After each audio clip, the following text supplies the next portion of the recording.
नमस्कार, UP live देख रहे हैं आप और मैं हूं आपके साथ शिवम चतुर्वेदी। बुलेटिन की शुरुआत करते हैं। उत्तर प्रदेश में योगी सरकार ने लोक निर्माण विभाग के अधिकारियों को बड़ी सौगात दी है। मुख्यमंत्री योगी आदित्यनाथ ने पीडब्ल्यूडी अधिकारियों के वित्तीय अधिकारों में 5 गुना तक की बढ़ोतरी की है। 3 दशक बाद हुए इस बड़े फैसले से अब अधिकारी तेजी से फैसला ले पाएंगे और विकास कार्यों को समय पर पूरा करने में मदद मिलेगा। मुख्यमंत्री का कहना है कि इस कदम से प्रशासनिक दक्षता और पारदर्शिता दोनों बढ़ेगी। ये रिपोर्ट देखिए।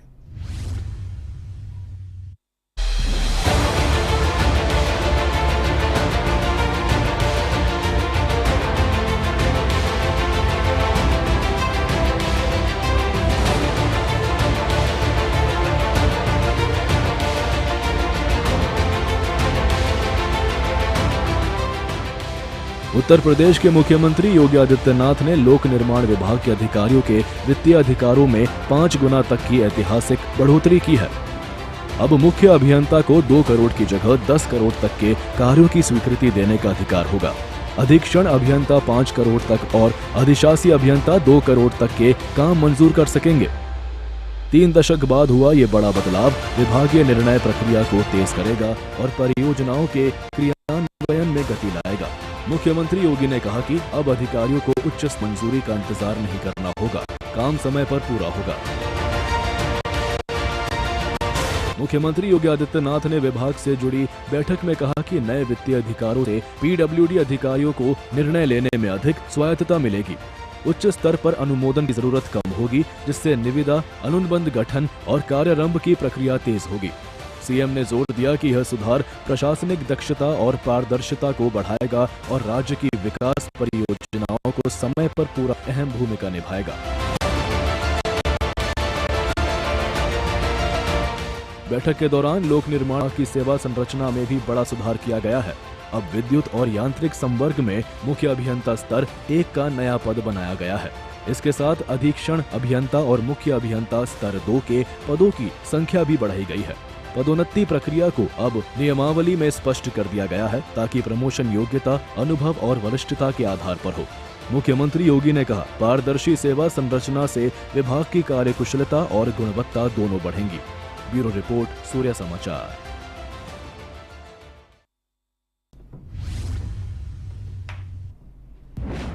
वहीं आज का दिन गाजियाबाद के लिए बेहद खास रहा, जहां केंद्रीय वित्त मंत्री निर्मला सीतारमण ने कमला नेहरू नगर में नवनिर्मित सीजीएसटी भवन का विधिवत उद्घाटन किया। इस मौके पर सुरक्षा के कड़े इंतजाम भी किए गए। वित्त मंत्री ने भवन परिसर का निरीक्षण किया और अधिकारियों से कार्यप्रणाली की जानकारी ली। उद्घाटन समारोह में वित्त मंत्री ने कहा कि केंद्र सरकार करदाताओं की सुविधा और पारदर्शिता व्यवस्था के लिए प्रतिबद्ध है।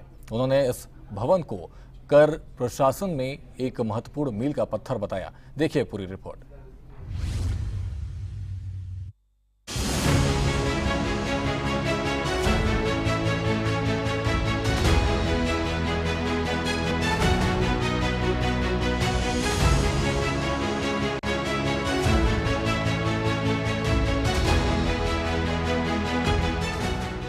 केंद्रीय वित्त मंत्री निर्मला सीतारमण शुक्रवार को गाजियाबाद पहुंची, जहां उन्होंने कमला नेहरू नगर स्थित नवनिर्मित केंद्रीय वस्तु एवं सेवा कर भवन का विधिवत उद्घाटन किया।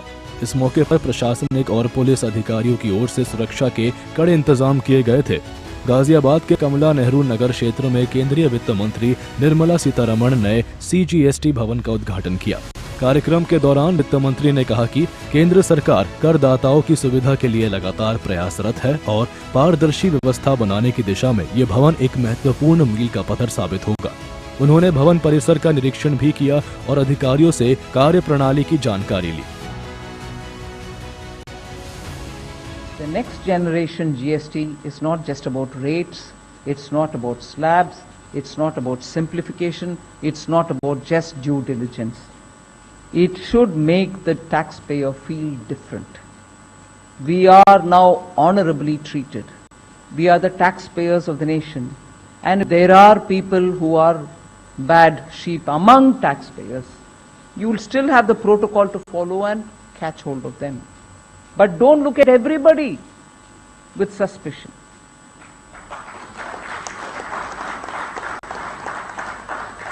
So in conclusion, I'd like to say We are here now to dedicate this wonderful CGST Ghaziabad building today. We are ensuring, and I am very focused on this, we are ensuring that the CGST field formations must have modern office facilities and adequate residential accommodation. On Wednesday, today we are on Friday, on Wednesday, I reviewed availability of office and residential accommodation to ensure adequate availability of these facilities to the officials and zones all across India. We've had a very elaborate review to make sure accommodation and workplace, wherever needed, will be taken up in a very speedy fashion. We will address the requirements. I have passed instructions that the proposals from the field units which are under consideration in the department must be finalized and reach the stage of calling tenders by the end of this financial year.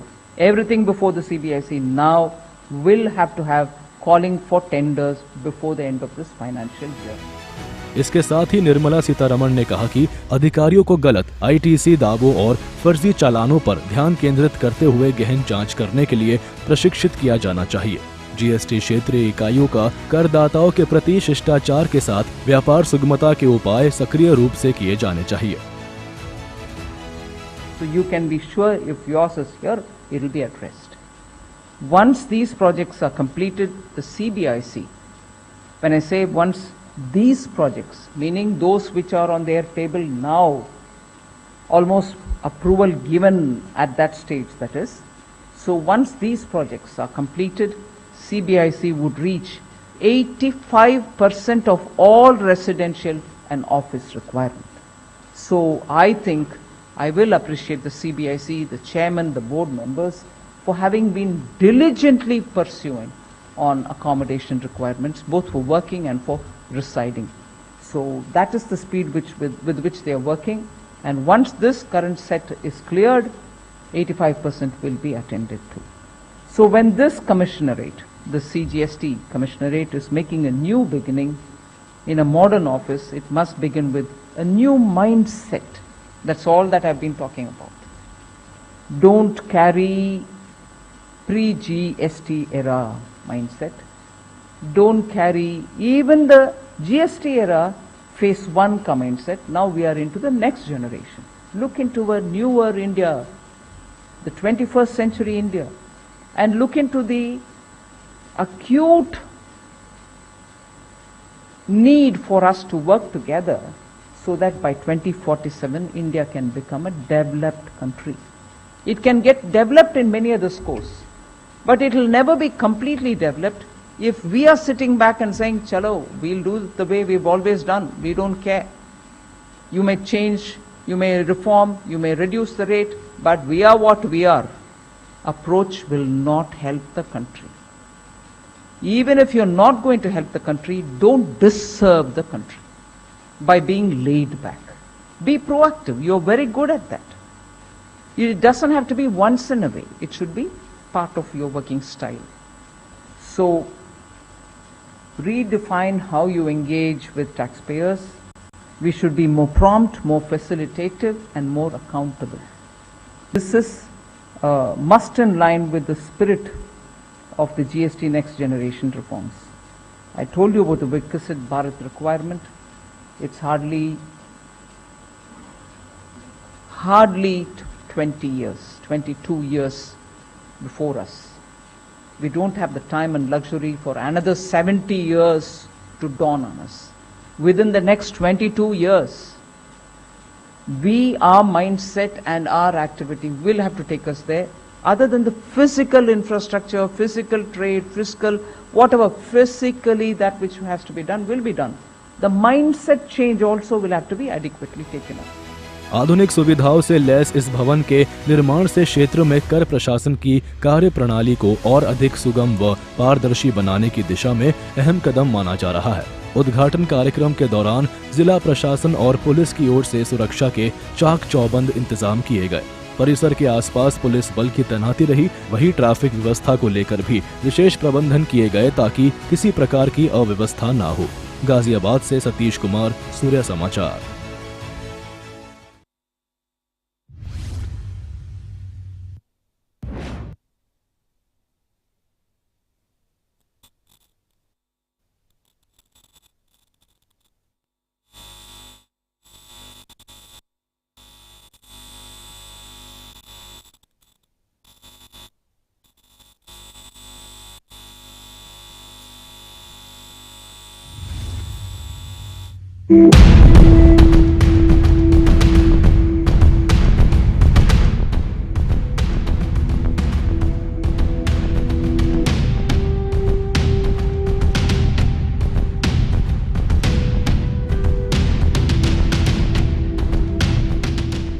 Uttar Pradesh की संगम नगरी प्रयागराज में गुरुवार देर रात एक दिल दहला देने वाली घटना ने पूरे शहर को स्तब्ध कर दिया।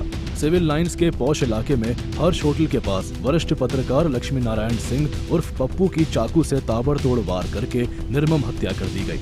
हमलावरों ने उन पर 20-25 से अधिक चाकू के वार किए। गंभीर रूप से घायल पप्पू को तुरंत स्वरूप रानी नेहरू अस्पताल ले जाया गया, जहां इलाज के दौरान रात करीब 11:30 बजे उनकी मौत हो गई। ये घटना न केवल पत्रकारिता जगत के लिए शोक की लहर लाई है। पुलिस जांच के अनुसार हत्या का कारण एक दिन पहले का पुराना विवाद था। पप्पू के दोस्त साहिल की मां से आरोपी विशाल का किसी बात को लेकर झगड़ा हुआ था। पप्पू ने अपने दोस्त का पक्ष लेते हुए बीच बचाव किया, जिससे विशाल नाराज हो गया। बदला लेने की नीयत से विशाल ने खुलदाबाद के मछली बाजार से चाकू खरीदा और अपने एक साथी के साथ मिलकर हत्या की योजना बनाई। एसएसपी अजय पाल शर्मा ने कहा कि किसी को बख्शा नहीं जाएगा। पूरी घटना की गहन जांच चल रही है। आरोपी से पूछताछ के बाद सच्चाई सामने आ जाएगी। पुलिस ने शव को पोस्टमार्टम के लिए भेज दिया है और फरार आरोपी की तलाश में टीमें लगाई है। देर शाम ये सूचना प्राप्त हुई थी कि लक्ष्मीकांत उर्फ पप्पू लक्ष्मी नारायण उर्फ पप्पू इनके साथ में एक धारदार हथियार के साथ में इनके ऊपर हमला किया गया, जिसमें काफी गंभीर चोटें इनको आई। उसके बाद तत्काल सूचना मिलने पर पुलिस टीम के द्वारा इनको उपचार के लिए हॉस्पिटल भिजवाया गया और हॉस्पिटल में इलाज के दौरान इनकी मृत्यु हुई। और इसमें जो मौके पे जो तथ्यों की जांच पड़ताल में सामने आए, उसमें आया कि एक विशाल नाम के आरोपी द्वारा अपने साथी के साथ मिलकर के ये हमला किया गया था।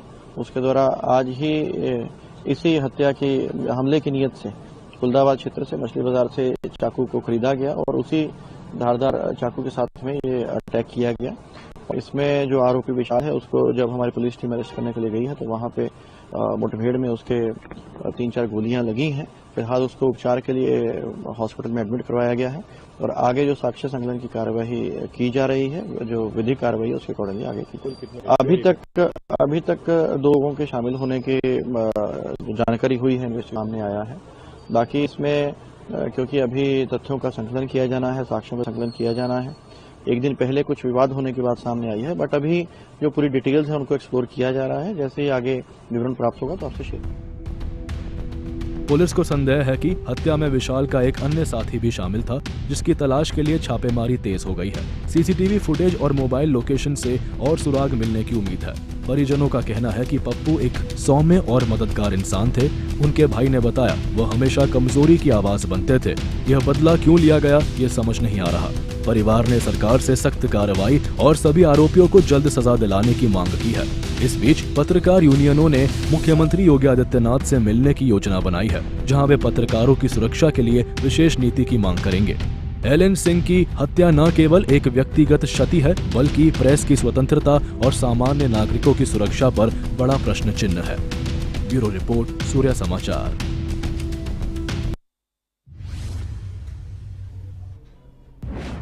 वहीं बागपत से एक ऐसी खबर जो निवेशकों के लिए सबक है। बागपत निवासी कमल, जो एक सहकारी समिति में शाखा प्रबंधन के रूप में कार्यरत थे, अब ठगे गए निवेशकों की कतार में खड़े हैं। यह समिति डाकघर की तर्ज पर आरडी, एफडी, सुकन्या खाते, पेंशन योजना और शिक्षा योजनाएं जैसी विभिन्न फाइनेंशियल सर्विसेज प्रदान करती थी। 4 साल तक खाते चलाने और नियमित भुगतान करने के बाद अचानक समिति बंद हो गई। क्या है पूरा मामला?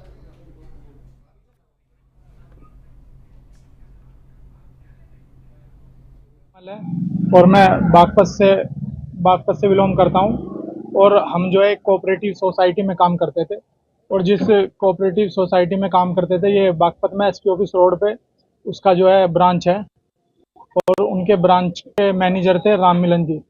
उस कोऑपरेटिव सोसाइटी में होता था कि आरडी, एफडी, सुकन्या खाता, पेंशन प्लान, एजुकेशन प्लान, इस तरह के प्लान चलते जैसे डाकघर में काम करती है इस तरह से करती। और मेरा एक दोस्त था परवीन और मैं उसके थ्रू ही इस कोऑपरेटिव सोसाइटी में आया था। वो काफी टाइम से कह रहा था मुझसे खाते खुलवा ले, पर लेकिन मैं खाता खुलवाता नहीं था। वो कह रहा था ना एजेंट बन के काम कर। मैं कह रहा ना भाई मैं नहीं कर रहा काम है। तो फिर उसके बाद जो है उनने कहा अपना खुलवा ले, तो मैंने अपना खुलवा लिया और मैंने करीब 4 साल खाते चलाए, बराबर पैसा भी मिला मुझे। और पैसा मिलने के बाद जो है फिर 2023 में मैं एजेंट बन चुका यहाँ पे। ऐसा क्या हुआ कि आप लोगों को मुकदमा दर्ज कराना पड़ गया?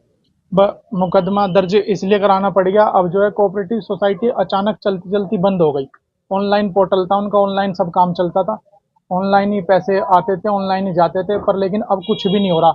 और ये 2024 के लास्ट में हमारे साथ ये मिसअंडरस्टैंडिंग हुई है और जब से ही हम परेशान हैं।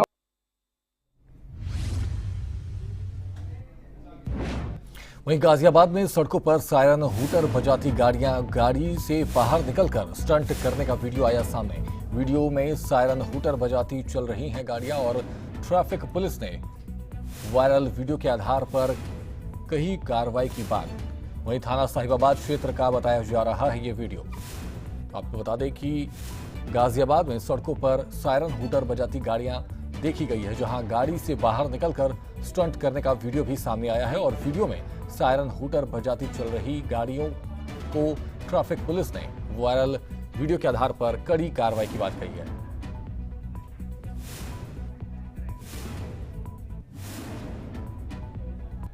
वहीं उत्तर प्रदेश के शामली जिले में हुई पुलिस मुठभेड़ संजीव जीवा गैंग के कुख्यात शार्प शूटर मुठभेड़ में ढेर हुए हैं। आपको बता दें कि बदमाश पर 1 लाख रुपए का इनाम था और झिंझाना थाना क्षेत्र के भोगी माजरा जंगल के पास देर रात ये घटना हुई। तो बड़ी खबर आपसे साझा कर रहे हैं, जहां उत्तर प्रदेश के शामली जिले में पुलिस और बदमाशों के बीच मुठभेड़ हुई। संजीव जीवा गैंग के कुख्यात शार्प शूटर मुठभेड़ के दौरान ढेर हुआ है। आपको बता दें कि बदमाश पर 1 लाख रुपए का इनाम था। झिंझाना थाना क्षेत्र के भोगी माजरा जंगल के पास देर रात हुई ये घटना।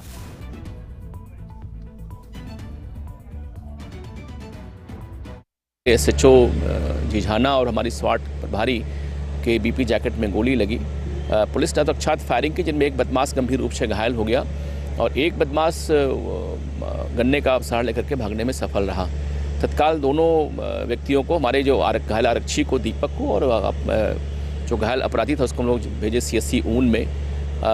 रास्ते में उस जो घायल बदमाश था, जानकारी हुई कि उसका नाम फैसल है। वो मूल रूप से जनपद मेरठ का रहने वाला है, थानसाड़ी गेट का, और अभी वर्तमान में कभी कभी आके खालापर मुजफ्फरनगर में रहता है। और बाद में जिला अस्पताल आके उसकी मृत्यु हो गई। उसका हम लोग पोस्टमार्टम करवा रहे हैं। फिलहाल यूपी लाइव में इतना ही। आप बने रहिए सूर्य समाचार के साथ। नमस्कार।